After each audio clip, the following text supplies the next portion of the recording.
What is your name and where are you from? Robert D Pena. I grew up in Little Italy. I grew up in this park, and now I live in the Bronx, in the northern part of the Bronx.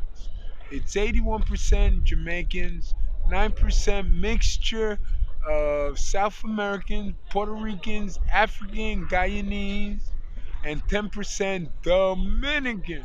And I love my neighbor. The other day, I was running 2.5 years ago at 3 o'clock in the morning with a hoodie on. Let me try to do that on Fifth Avenue, on Madison Avenue, or Park Avenue. My ass would have been in the bullpen in Central Booking. All right, now tell me this. How has New York changed over the years? Well, New York changed because a lot of people coming in now Yeah. that have a lot of money. Uh-huh. So people that are used to living here Uh-huh. can't afford it anymore.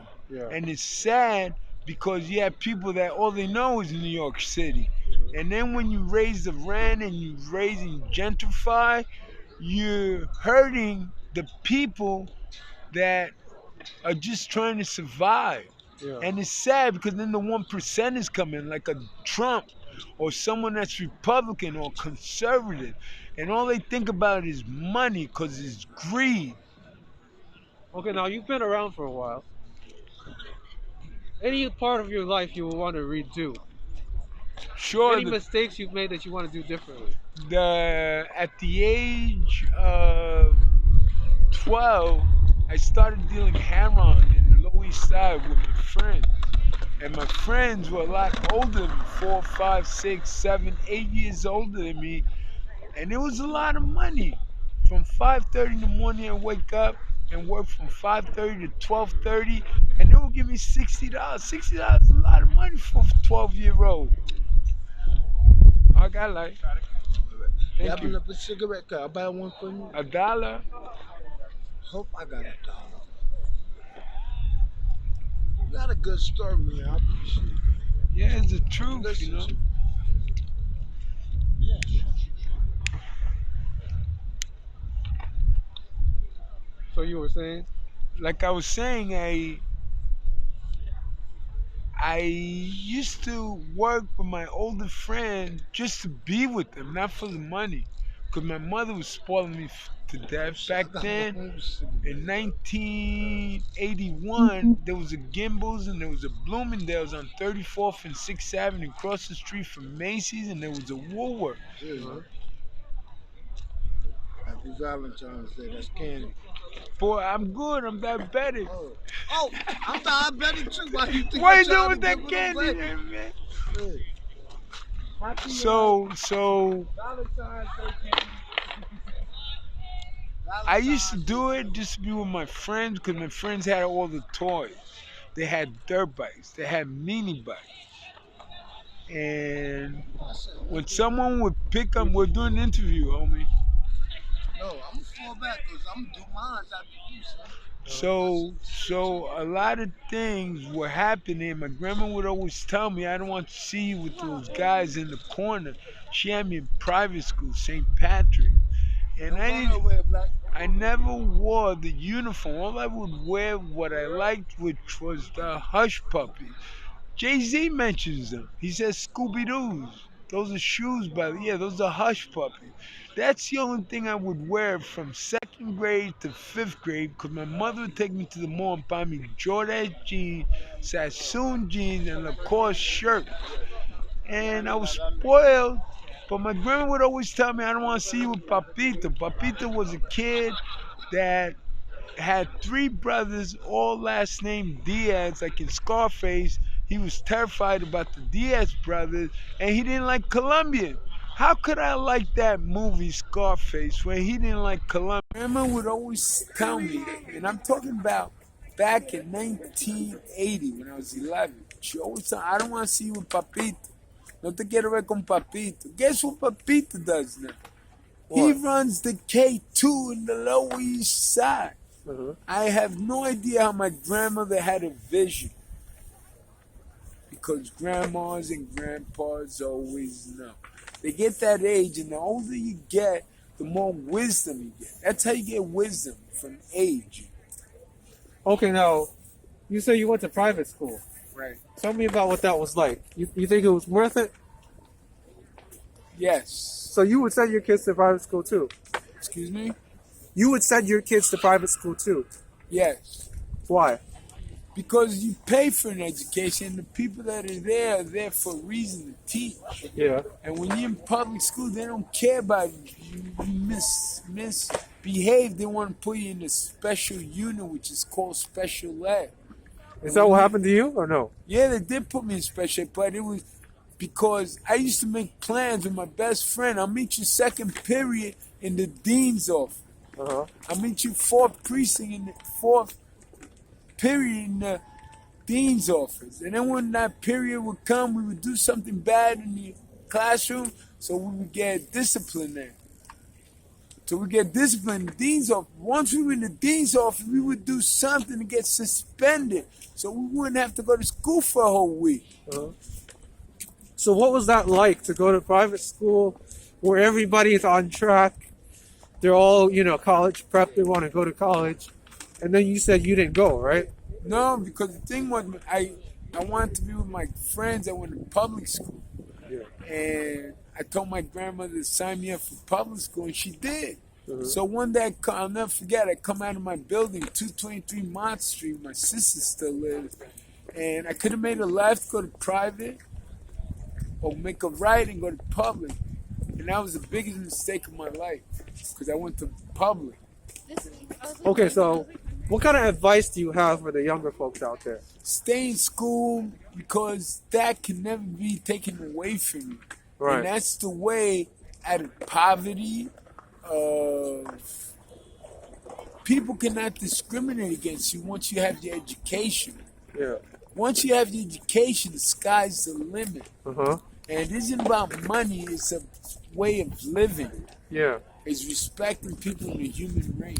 So now you're talking about going back to school. Why don't you tell me about that? What you want to do?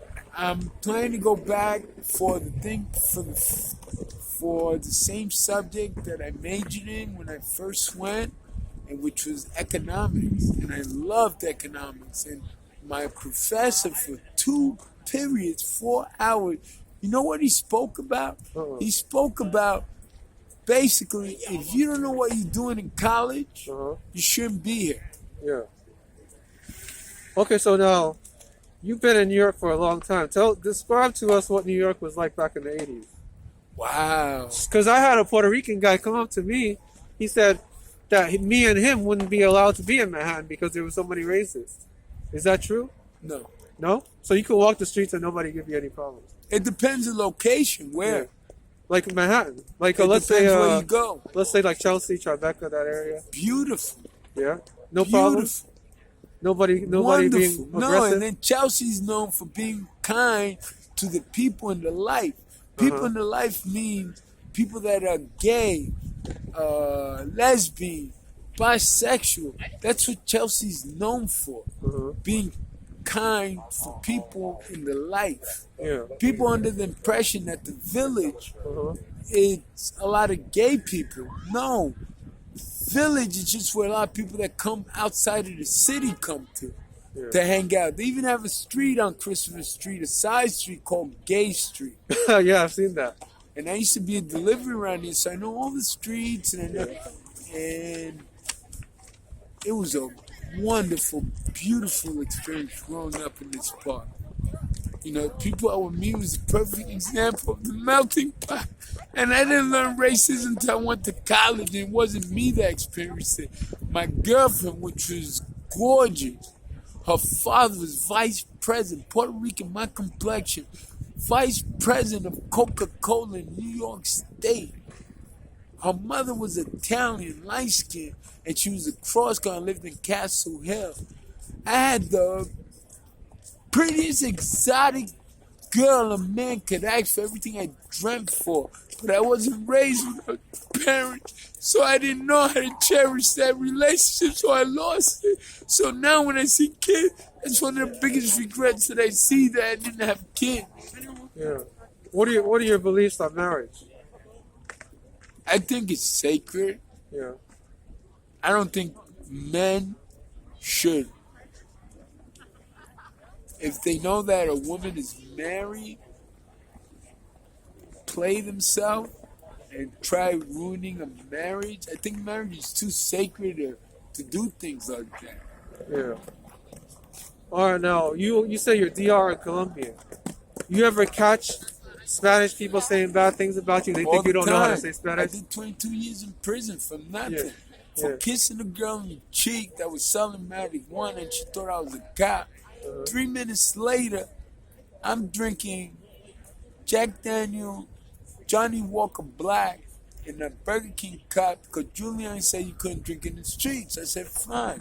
I'm working at Cadetti Funeral Parlor, 2-floor funeral parlor between Mott and Mulberry on the northern side of the block, 2 floors, and I was getting a check for $500 the first, every first, and the second I didn't have 50 cents to buy a cup of coffee because I was spending it on food and clothing. Now, you know I would get 50 cents to get a cup of coffee? I would ask the super in my building that had 4 buildings, and I would help him out. He'd give 50 cents, and that's how I would buy my cup of coffee, start my day. And then Joseph saw that I had too much time, and he gave me a job cleaning the funeral parlor, which was 2 floors. So with the vases upstairs, where he kept all the vases, I would dust them. Downstairs, I would vacuum. I would mop, sweep, throw out the garbage, clean the bath. Very simple. And I would just hang out with him while he was ordering caskets for family members that were getting ready to pay for a certain amount of money for casket. One day he looks up at the clock, and I'll never forget what he tells me. He tells me, Robert, it's only time. And I understand today what it means. It means everyone dies. It's what you do on earth that counts, because your body just leaves. The worms eat it, whatever eats it once you're in that burial, but your spirit leaves your body. And when your spirit leaves your body, what you did on earth is when you go to the gates, and that's when the higher power decides whether you come in the gate or you stay outside the gate, and then you go live the same because of the way you lived your life on earth. So you say you did 22 years. Right. What was it like coming back? I mean, coming back into the world after 22 years being away from it? Was it like Hard. Yeah. Hard. What were some of the difficult transitions that you had to do? Technology was one. The phone. Nobody had phones. I had a phone in 1988. It was a Mitsubishi, because I was driving down Fifth Avenue, and on 51st and Fifth Avenue, I saw this black man with a phone in his back pocket. So I went to an electronics store and I purchased a Mitsubishi under my godmother's name. Mm-hmm. And she signed it, but it was so expensive and no reception. Yeah. That I even had a girlfriend, Lower East Side, and when she saw my phone, she called a friend and she says, you know what I'm talking to? You know what I'm talking to? And then you fast forward, 2006, I majored in economics, and I loved it. And the Clintons belong in jail, both of them. Because you know what they did in 2006 when we had a recession? I read The Age of Turbulence by Alan Greenspan. 600-page book, and I read it in 3 weeks. My godmother couldn't believe I finished it in 3 weeks. In page 425 to 475, it explains what the Clinton did, Bill Clinton. What they always do in the media. They sidetrack people so they don't take a look at what's happening. They sidetracked the people because they were losing their homes, especially the elderly, because they don't read the fine print. So you have all these people in real estate that are very greedy, called the 1%ers, capitalizing off of other people's suffering. And the Clintons were down with that. Yeah. So how do you think prison has changed you? It didn't change me. It made me wiser, because I didn't come out depending on the system to help me.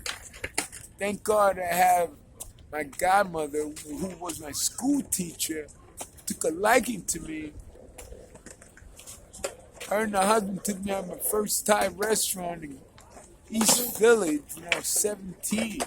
And she was impressed because I was eating mussels and clams I ordered. But I always had that type of food because my mother would spoil me to death. Yeah. She was married to a Rastafari, light skin, light eyes, light hair, Dominican. So did did your mother spoiling you have anything to do with you ending up in prison or no? No, it had nothing to do with the way I was or the way I carried myself. It had to do with my mental health issue. Yeah. Okay, now, did you make any friends in prison or? Yeah, I made a lot of good friends. Uh-huh. And it's sad that a lot of them never come home. Yeah. So the way I see it is like, I have to represent for people that are never coming home who stop other people from cutting me in my face. Because I was a misfit. I couldn't adjust to the penitentiary life. Yeah. So you were in prison for 22 years. And before that, I was in all the psych wards in Manhattan 38 times in and out for 10 years. So it's really 22 years. 10 years in psych wards, which is institutions. And then 22 in the penitentiary, which is also institution. So that's 32 years institutionalized. Now, does that feel longer, like, than the actual time, or how did it feel? It was long because when you're suffering like that and people still don't understand why people get depressed. Yeah. And there's no word to describe it because if you were to take x-ray of the back of your brain, right, you know how the back of your brain would look? Like a cloudy day. Now you take a picture of my back of the brain and mine would look like a cloudy day, like it's about to thunderstorm. And yours would look like a sunny day. And that's why people and doctors and physicians, they don't understand the brain. That's why it's real important to stay in shape because your body also has a chemical connection with different parts of the body, the heart, the liver, the lung. And the better you eat, the healthier your brain is. How did you do your day-to-day in prison? Walk me through like an average day. How do you make the time pass? If I wasn't smoking pot, I was depressed. In bed, and I wouldn't go to program. So what do you think about like these prison shows? Do you think they're accurate portrayals of what prison is actually like, or no, or is it not? Have you seen 60 Days In? No, because that's like a TV show about jail. A lot of it is exaggerated. And the things you see in prison, you never see on TV. Yeah.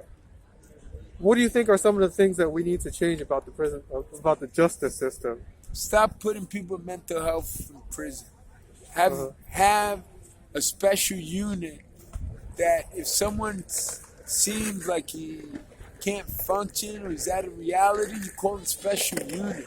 You don't call NYPD to crucify them and put them in prison because you know that in prison, when they go up north, any of those facilities up north, the CO's nieces, cousins, aunts are the ones that are being psychiatrists and therapists. And they don't care about people from the inner city. They cannot relate to people in the inner city. They're there just for a paycheck. So how do you expect people with mental health to get help if the people there aren't concerned about helping? Now, there's this talk about this revolving door. A lot of people say people who come out of prison are going to end up going back. Do you have any concerns about that? Well, they need to get rid of parole. How do you give people that come out of prison a curfew from 8 to 8? Didn't they serve their time already? Why now that they're free, they have to be on parole? Just to put them back in, this is a revolving door term comes in. How has the system coming out helped you reintegrate back into society? Have they helped you? Has parole helped you like find a job or a living or anything like that? No, nada. So you were on your own when you got out. Thank God I have a godmother that helps me. I haven't received SSI in 3.5 years. If she wouldn't have been helping, I probably would have been panhandling on the subway. Yeah.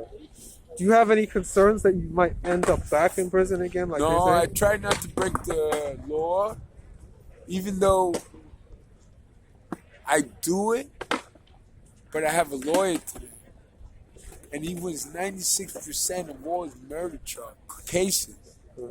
And when I was in prison, they take you out of different boroughs to go to court. So one day I was bored and they had me in a special mental health unit because I kept throwing feces at the captain. They would turn off my water. Then when I would take a shit, it would just sit there and they wouldn't turn on my water for me to flush. So I would tell them, okay, Captain, can I speak to you? And I'll take the green cup that they issue everyone. And when they were in front of my face, I'll take the shit and the urine from the toilet that was in the toilet because it didn't flush, the water was off. I would take the cup and throw right in their face all the feces. So they put me in a special unit. Yeah.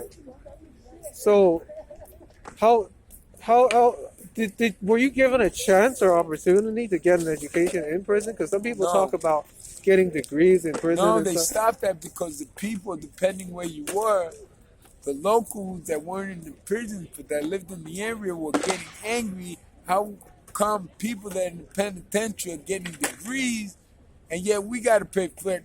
In my opinion, if you're giving somebody a chance to get an education in prison, that means they won't repeat a crime.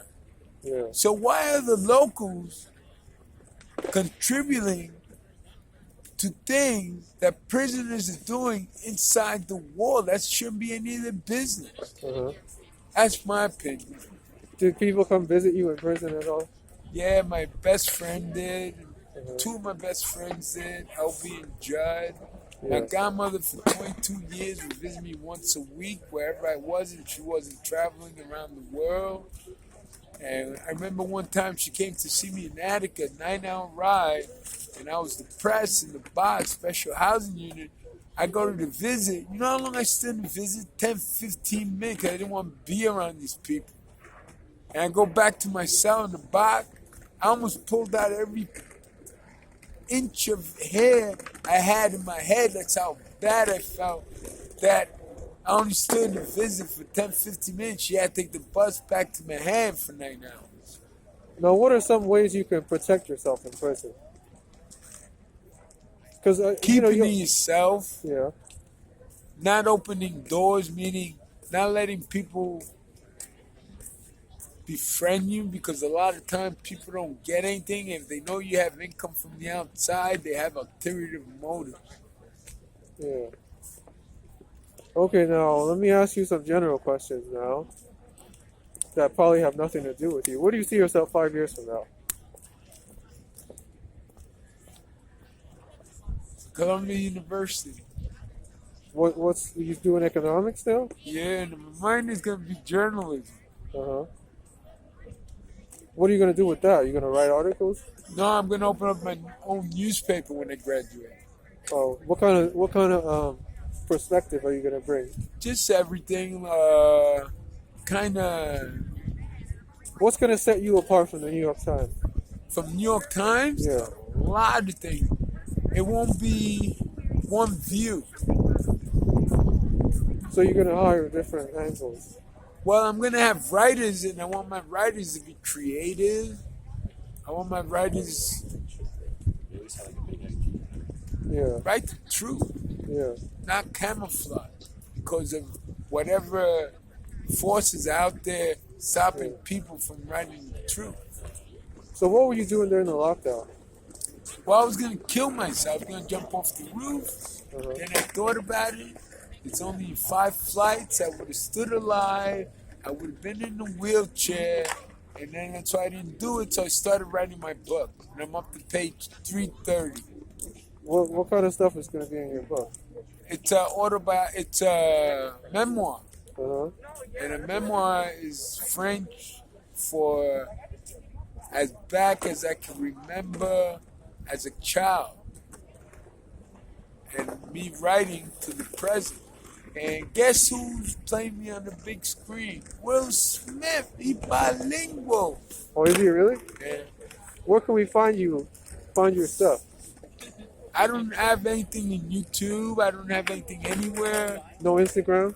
No, nothing, because I'm now learning how to use my Samsung. I'm in no rush. And I'm gonna switch over to Apple. I'm getting everything Apple, and I want my godmother to get everything Apple, so life will be much more convenient.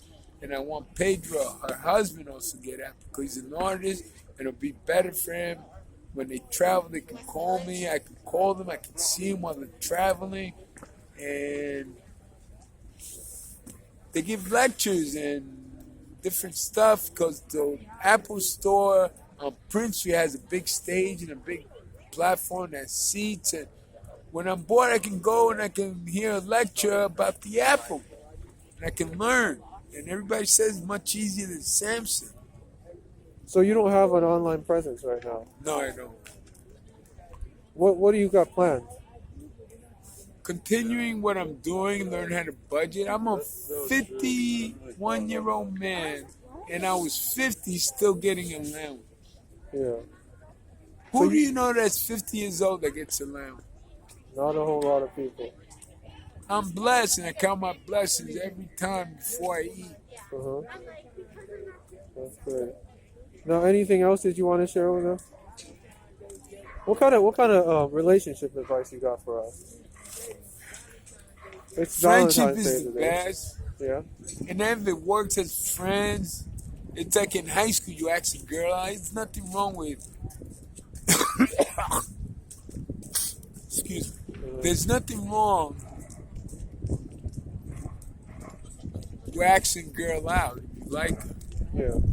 I had an opportunity right now. I could have been married with kids. I had a perfect girl, but I cheated on her in the 6 years we were together, my ex-girlfriend, with 58 women. Who does that? And it ruined my life because now the biggest regret I have no kids. How'd you meet your girl? Studio 54. Oh, yeah? Is that like closed down now or what? Yeah, it closed down, but it was closed down when we used to go, but they used to have special house So you know her parties. for a while? Huh? You've known her for a while then? I met in Studio 54 in 1987. I was 18 and she was 17. Wow, that's a long time. And we shared an orange juice because she didn't drink liquor, I didn't drink liquor, and she happened to be a swimmer, and I happened to be a swimmer, and I was a good swimmer. I got a scholarship for swimming, and she used to beat me swimming when we used to race. Yeah. Let me ask you a question. What kind of places would you film videos like this in New York? Battery Park, Washington Square Park.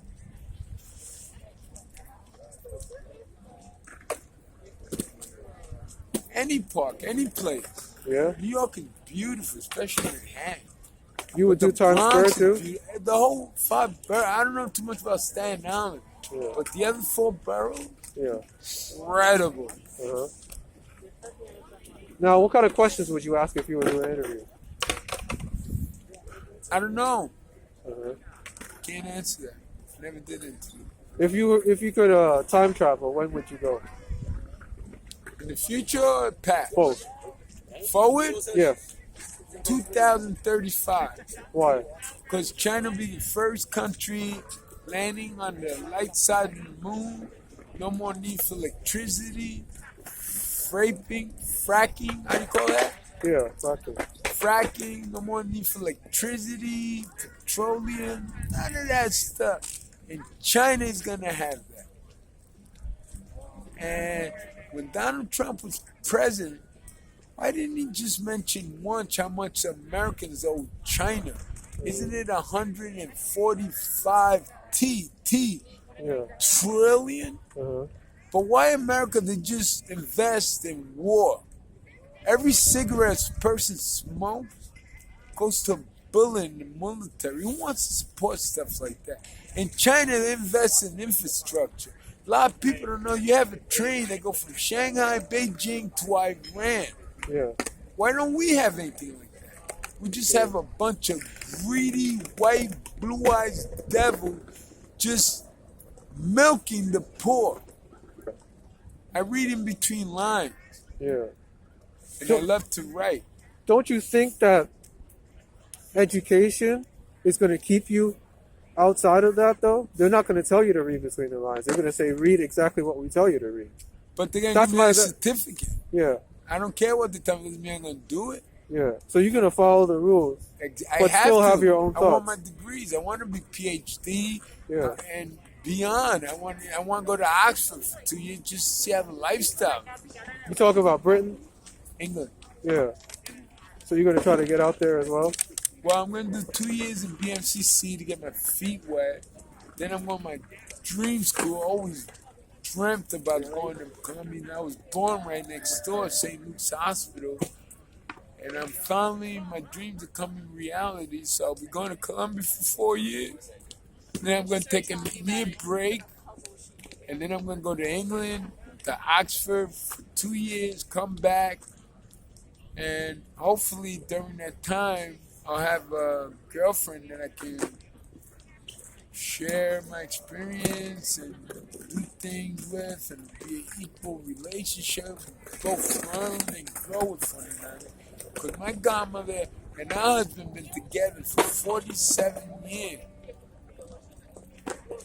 And my sister's under the impression that everyone cheats. That is not accurate. You have people that are very faithful to their partner. What are some things you're expecting from England? I'm not expecting it. I just want to see the lifestyle Yeah. of being in Oxford. The Uh-huh. whole swagger. Yeah. Oh, just Oxford, not England in general? Well, Oxford's in England. Yeah. Well, No, but you know, a lot of universities, they have this bubble, you know what I mean? Like NYU has a bubble. There's a lot of, I talked to a NYU senior. suck. Yeah. I It's talked to a overpriced. senior at NYU. He said he don't even know any New Yorkers. All he knows is NYU people. And he's been here for 4 years. I feel bad for him. Yeah. Because I think that happens a lot. Like, whether it's Oxford, NYU, Columbia, you get a lot of that bubble. It's racism. Yeah. That's straight up racism. Like, I mean, some of them will befriend people from, like, the new school, but not really, like, you know, New Yorkers. I get that feeling.